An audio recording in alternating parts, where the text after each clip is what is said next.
None have been able to conclusively demonstrate them. Please remember, I don't really have this ability. The question is, will this demonstration be enough to have this prominent investigator endorse me to her public? Now, I know who you are because I've read your books. Perhaps for people at home who don't know you, perhaps you can tell us your credentials. Well, Vince and I are part of a group of UFO researchers that's been together for about 35 years. Mm-hmm.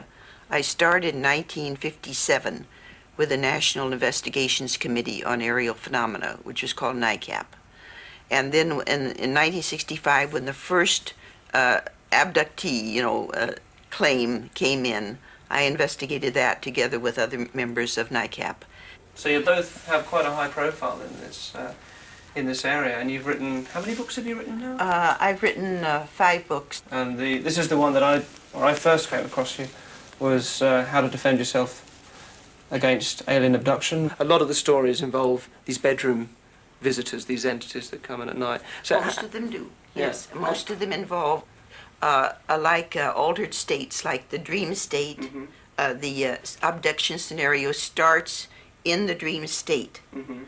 If somebody said that the altered state is an altered state because people are dreaming or because they think they're awake and they're not, and they're just sort of having a very lucid or vivid dream, do you disregard that? Does that just not hold up with the evidence, or is that possible? Or you decide for yourself, I guess. Yeah. There's not very much black and white, most of it is in the gray area. Okay, well that's good.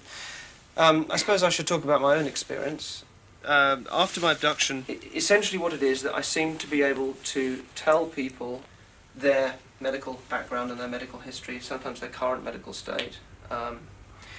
I tell you the impressions that I get. If I get nothing at all, I'll be honest and say so. And if I do say things, I'll try and be very accurate, because I know part of this journey for me as well is seeing whether it is real or whether it's nothing to it. I'll stand up and face over there, so you can.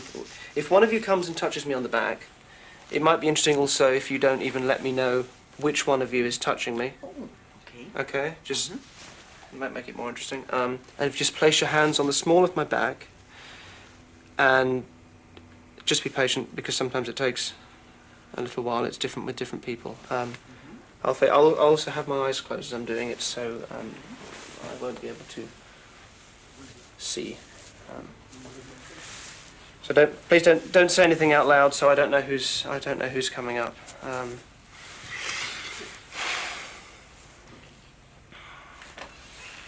Okay, I've got my eyes closed, so.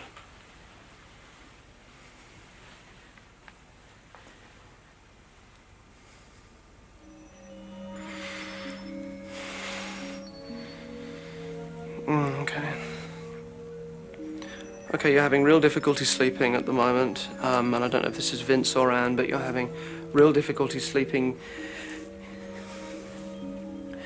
There's something in your throat, or that has been in your throat.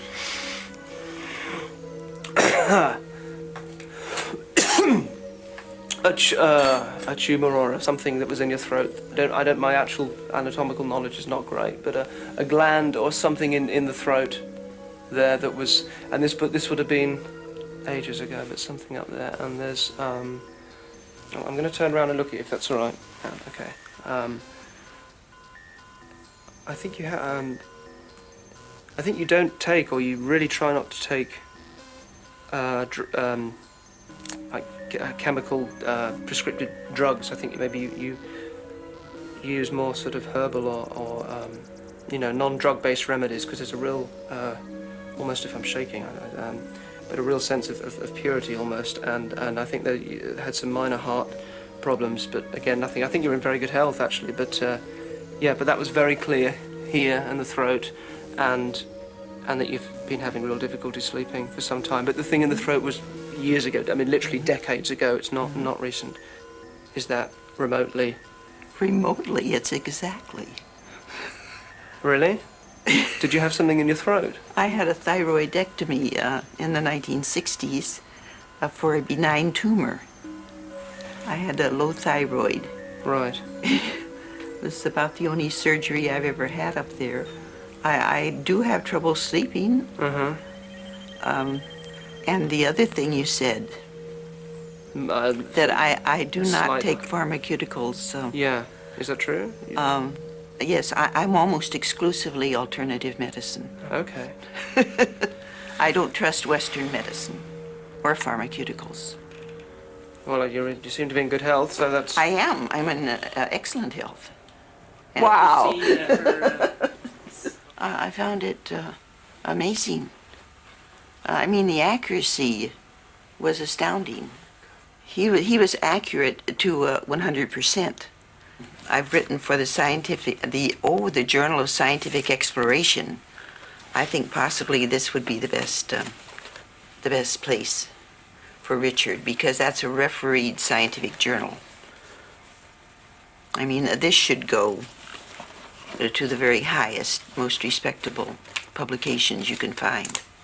At the next board meeting of MUFON LA, I'll bring up the idea that Richard would make a most remarkable speaker.